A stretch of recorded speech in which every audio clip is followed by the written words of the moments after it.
Today we're continuing our series on bringing your Minecraft server's community together. We're going to walk you through how to build automatic stations for rail lines. I'm Dr. Roxo. And I'm Lametown Bandit. Here's what we're going to be covering off in this video, so you can skip around if you want. Timestamps in the description below.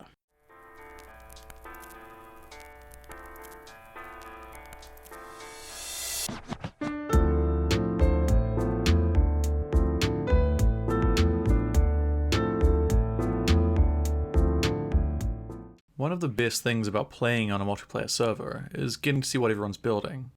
It's always amazing to see a constantly evolving landscape. It helps grow a sense of community and helps retain players longer. The problem is that it's not always easy to get around. Survival players have a habit of staking out bases as far away from each other as they can. So the best way to get them to come together and see each other and their creations is to build a safe highway between their bases. So, if speed is your priority, then you should definitely do this in the Nether. When travelling in the Nether, you're already moving 16 blocks in the overworld for every block you move. If you're in a minecart, you'll move at 8 blocks a second, which translates to 128 blocks in the overworld per second. While you can travel faster with an elytra or an ice path, the best thing about a rail system is that you can use your commute to AFK. Eat, sort your inventory, it's a lot like a real train. So, what we want to explore in this video is the convenience and speed of a minecart in the Nether. I've been playing Minecraft a long time. When it comes to getting on and off a minecart rail line, you can do this the old-fashioned way and get players to put down a minecart, push a button, and collect their minecart when they're done. But with just a little bit of setup, you can have a station do all this for you, making travel effortless. There are 3 functions we want the station to fulfill. It needs to dispense minecarts, it needs to drop you off automatically, and it needs to collect the minecarts for future use. The station we're building today is based on a 111 design by Xumavoid, credit where it's due. This has become a workhorse of our server as it's so convenient and simple to build. The idea is that you stand on a pressure plate which dispenses a minecart, and when you hop into the minecart you get launched immediately. At the other end you get dropped off and the minecart gets collected for future use. I'm going to show you a few additions and different configurations for the station so that it can suit your needs. Let's get into building it. The 2 things you need to decide on right now are where is your player going to enter and where is the rail line going to come out. It's better to build the station before building the rail line or your OCD might get triggered by some wiggly rail tracks. To start, you'll need to figure out where you want your stations to be and the direction your lines are going in. Go to roughly where you want the stations to be and press F3 to get your coordinates. Then figure out roughly where the line is going to come into your station. Let's say we want to build a station from our nether portal here, and we want players to walk straight into our station. So I'm going to eyeball it and say that this is the spot we're going to enter. Starting at this entrance, build a line of 4 blocks heading away from the nether portal, adjacent to either side of this entrance. Between these lines, put down a gate, a pressure plate, and a pane of glass floating a block above the ground. I've put the pressure plate on a different coloured block so it's easy to identify when I look at it from underneath. Then we're going to dig out 2 blocks in front and place a dispenser into the ground nearest the glass. Now we need to make a small part of the rail line. First, place a regular rail leading up to the launcher and then turn away at the last second.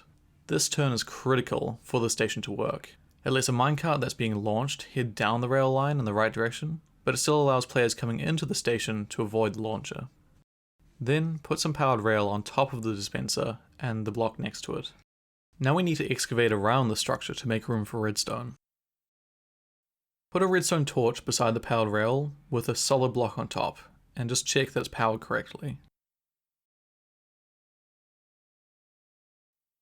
We want to catch the redstone signal from the pressure plate and run it into the block below the redstone torch to invert it and depower the rail line. So the default state for the powered rail is on. Stepping on the pressure plate will turn it off, and then hopping into the minecart will turn it back on. We also want to pull from the pressure plate and run it into the block next to the dispenser to dispense a minecart. The signal needs to go through a block or the dispenser will power the rail line as well. Go ahead and put some minecarts into your dispenser. Now when you stand on the pressure plate, it'll turn off the powered rail and a minecart will be dispensed and waiting for you. When you right click yourself into the minecart, the powered rail will turn back on and launch you straight away.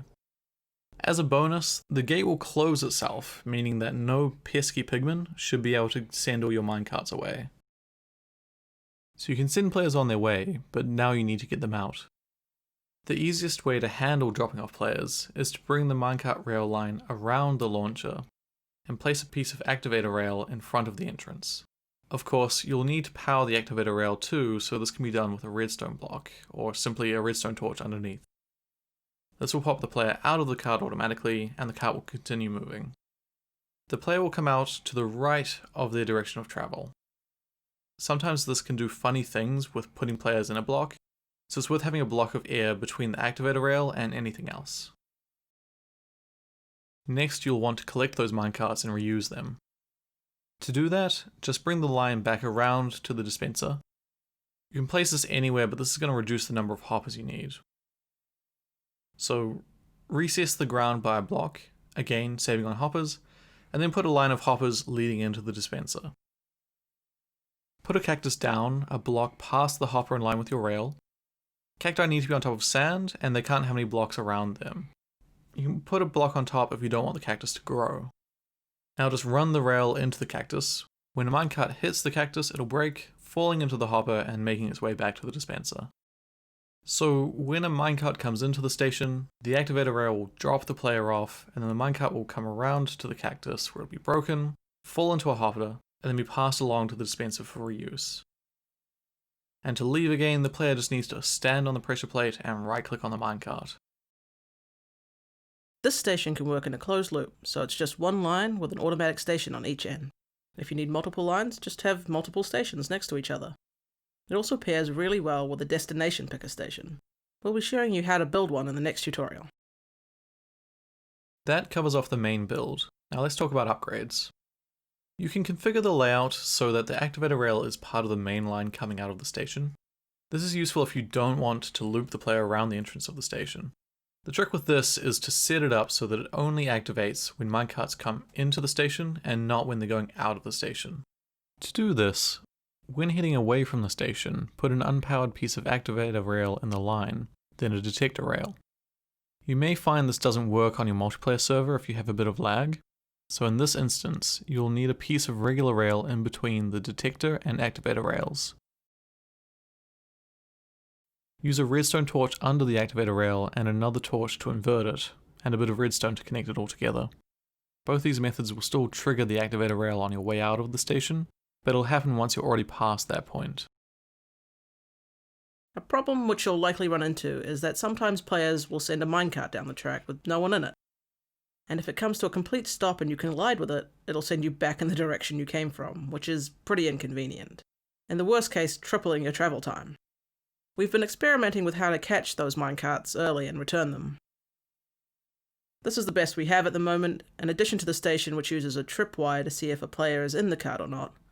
If the cart has an entity riding in it, it can pass through, but if the cart is empty, it'll get looped back into the cart collection system. This still needs a little work, so let us know if you'd like a tutorial for this. This particular design is also directional, so it will change depending on if you're traveling north to south or south to north. And you need to set or invert the signal accordingly.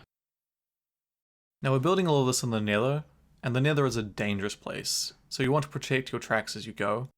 Here's a few tips and tricks to doing that. First of all, encase your path in glass blocks so that ghasts won't target you. Remember, while they can't see you through glass, they can break the glass with their shots. So be careful while building or near the edges of cover. Next, light the path so you can see where you're going, and your players will thank you for it. If you're fortunate enough to have a brewing setup, fire resistance and night vision potions will make a whole lot of difference for you. And for your own good, please don't sleep in beds in the Nether. It doesn't actually work the way you think it will. If you have questions about minecarts or rail lines, let us know in the comments below, and we'll do our best to answer them. In the next video, we'll continue talking about Minecraft rail systems as the backbone of your server, and show you how to build a destination picker station which is ideal for your community hub. Stick around for other projects to help bring your community together. Thanks for watching, and if you like what you see, please like and subscribe. Bye!